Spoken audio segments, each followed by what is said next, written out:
Bonjour, c'est KFM Électronique. Aujourd'hui, nous allons donc étudier le troisième composant passif essentiel de l'électronique, un composant de base. Alors voilà, donc on appelle donc l'inducteur, donc ou inductance ou self ou bobine, comme vous voulez. Qu'est-ce que c'est? En fait, c'est un enroulement de fils, donc régulier, qui peut être sous cette forme, donc solénoïde, ou alors qui peut être sous forme de tore, etc. Ou dans un transformateur aussi, on trouve donc des bobines au primaire et au secondaire. En fait, comme dans les résistances et les condensateurs, on a une loi fondamentale qui régit donc les valeurs de tension et de courant dans la bobine. La tension aux bornes de la bobine, U de T, est donnée comme dans cette formule. L, donc l'inductance, multipliée par dI de T sur dt. Voilà, la bobine, comme le condensateur, peut emmagasiner une énergie. Enfin, emmagasine obligatoirement pendant la charge. Lorsque la tension est positive dans ce sens et le courant dans ce sens, elle est en train d'emmagasiner. Mais par contre, la bobine ne peut pas sauvegarder cette énergie comme le condensateur. Dès que la tension disparaît ici, le courant ne veut pas s'annuler. Il veut continuer. Du coup, en fait, il y a une force contre-électromotrice dans l'autre sens et le courant continue donc à circuler. Et si on n'a rien prévu par contre, comme par exemple dans certains schémas montage diode de roue libre, etc., il y a une surtension et quand l'inductance est assez élevée, la tension est assez élevée, ça peut être dangereux.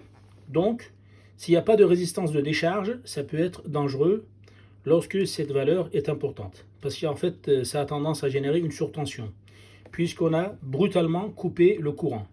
Si on a brutalement coupé, dt donc est presque nul, LDI sur donc 0, ça tend vers une valeur très très importante. Attention.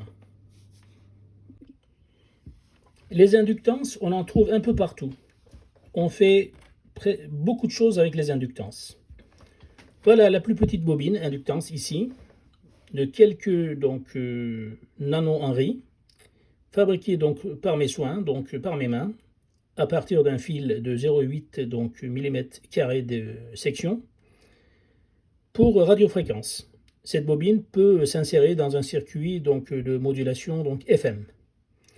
Ensuite, on a une bobine un petit peu plus grande qui peut être utilisée dans les alimentations à découpage pour lisser la tension, donc couplée avec un condensateur.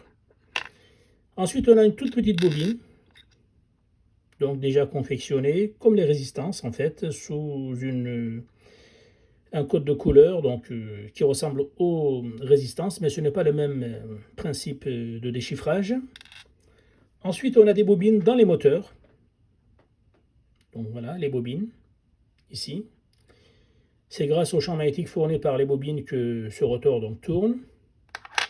Ensuite, on a des relais contacteurs dans lesquels il y a aussi une bobine, comme celle-ci, qui attire donc les contacts pour fermer, pour établir donc le contact de puissance. Ensuite, on a un haut-parleur de téléphone ancien, dans lequel il y a une bobine aussi. C'est l'alimentation de cette bobine qui fait qu'en fait la membrane bouge devant un aimant permanent et ça nous produit le son. On a aussi des bobines dans les transformateurs. Sur un seul noyau donc unique, on met plusieurs bobines, soit pour séparer donc les deux signaux, primaire et secondaire, soit pour élever donc le niveau de la tension ou abaisser le niveau de la tension par rapport au primaire. Et on a donc des bobines comme celle-ci, utilisées, qu'on peut trouver, donc on doit trouver d'ailleurs obligatoirement, dans les détecteurs de métaux. Dans les montages électroniques, il se peut que l'on trouve plusieurs groupements d'inductance.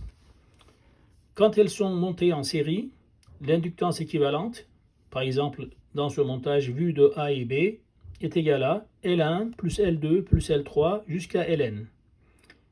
Donc ça augmente. En parallèle, ça diminue. On a 1 sur inductance équivalente est égal à 1 sur première inductance plus 1 sur deuxième inductance plus 1 sur jusqu'à énième inductance. Donc si vous avez 3 inductances identiques ici, il faut multiplier par 3 l'inductance unitaire. Et là, si vous avez 3 inductances identiques, il faut diviser par 3. Passons à l'étude rapide de cette inductance en régime transitoire. C'est-à-dire, on va brutalement soumettre cette inductance à une tension à travers une résistance R et on va brutalement fermer donc la bobine sur elle-même avec en série une résistance. Voilà, on s'attend à ce graphique normalement, le graphique noir. La période de mise sous tension, la tension est immédiatement disponible aux bornes de l'inductance. Elle essaye de résister, mais elle ne peut pas. Une inductance, en fait, elle se laisse faire rapidement avec une constante de temps L sur R. Au bout de T donc, égale donc L sur R, en fait, on a 63% déjà de baisse. On tombe à 0,37% de la valeur initiale de la tension. Et au bout de 4 taux, 4 fois donc L sur R, on arrive en général à 0. On peut considérer qu'on est arrivé à 0. Et donc, c'est comme si en fait l'inductance n'existait plus. Donc le courant I est égal à E sur R. Uniquement la résistance en fait est en série. L'inductance, on peut mettre un fil simple à sa place. Par contre, dès qu'on coupe cette tension, l'inductance n'est pas contente. Elle veut que ce courant continue. Donc elle ne se laisse pas faire. Donc elle se met donc en génératrice avec une tension à ses bornes à l'envers. Donc elle devient négative. Mais le courant, lui, il ne peut pas changer de sens instantanément. Donc le courant a tendance à baisser. Donc il va baisser jusqu'à 0 et la tension aussi à ses bornes donc, va s'épuiser donc, vers 0 au bout d'un certain temps. T donc, est égal à 4 fois taux L sur R. Voilà. Voilà, maintenant pour étudier ce phénomène, donc aux bornes de l'inductance, je vous propose ce montage. C'est un montage donc où j'ai un circuit NE555 qui me génère des créneaux à 10 kHz, des signaux carrés de 10 000 Hz, c'est-à-dire toutes les 0,1 millisecondes. Alors, j'ai une inductance de 10 mH à travers une résistance de 470 ohms. Donc, ma constante de temps, c'est donc 10 mH sur 470. En appuyant donc sur le bouton S1, je visualiserai donc la sortie de mon NE555 des créneaux carrés de 10 kHz. Ensuite, je vais relâcher le bouton S1, je vais appuyer sur le bouton S2. Je devrais normalement m'attendre à ce graphique, donc qui est donc vraiment le graphique caractéristique de la charge et décharge d'une bobine, d'une self, comme vous voulez. Et en appuyant sur le bouton S3, par contre, je pourrai donc visualiser le changement de ce graphique, puisque je mets en roue libre, donc le courant dans la bobine va se décharger à travers la bobine dans elle-même. Donc elle va même pas aller jusqu'à donc à la sortie donc de 3 de NE555. C'est d'ailleurs une diode qu'on trouve souvent dans les montages électroniques qui alimentent des relais, des contacteurs en sortie avec des transistors à collecteur ouvert pour éviter donc de faire claquer les transistors parce qu'il y aura une surtension au moment où les transistors vont se bloquer. Voilà, passons maintenant au montage. Voici le montage pratique réalisé. Je retrouve bien donc mes boutons S1, S2, S3. S1 pour voir donc les créneaux fournis par le NE555. S2 pour voir la tension aux bornes de l'inductance.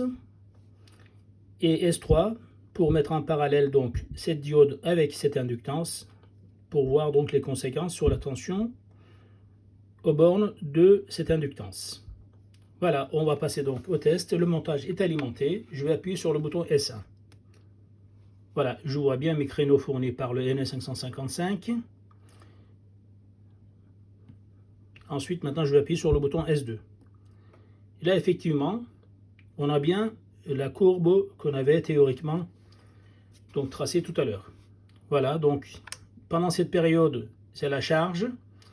Le créneau est positif aux bornes du NE555. Donc on a bien la charge, on a de la tension immédiatement aux bornes de l'inductance. Ensuite, le courant, cette tension a tendance à baisser. Elle n'a pas le temps vraiment d'arriver à 0 parce que le NE555 a arrêté de fournir le créneau. Donc son état, donc la sortie est passée à 0. Elle est court-circuitée à la masse. Donc la tension aux bornes de l'inductance se renverse. Donc là, on a emmagasiné une énergie et là, on est en train de refournir cette énergie sur la résistance. Voilà, ensuite le cycle recommence. Charge, décharge, comme dans un condensateur, mais les courbes sont à l'envers. Avec une inductance, on ne peut pas charger et garder donc cette charge dans l'inductance, contrairement au condensateur. L'inductance est obligée de restituer dès la disparition de la tension qui a généré cette énergie emmagasinée. C'est pour ça que si on arrache donc une inductance de sa place en fonctionnement, on risque d'avoir une très grande surtension parce que le dI sur dt tend vers l'infini.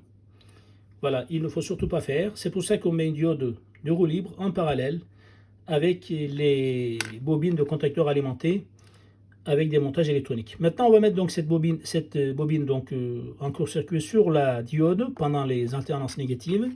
Vous allez voir, et bien voilà, les alternances négatives ont disparu.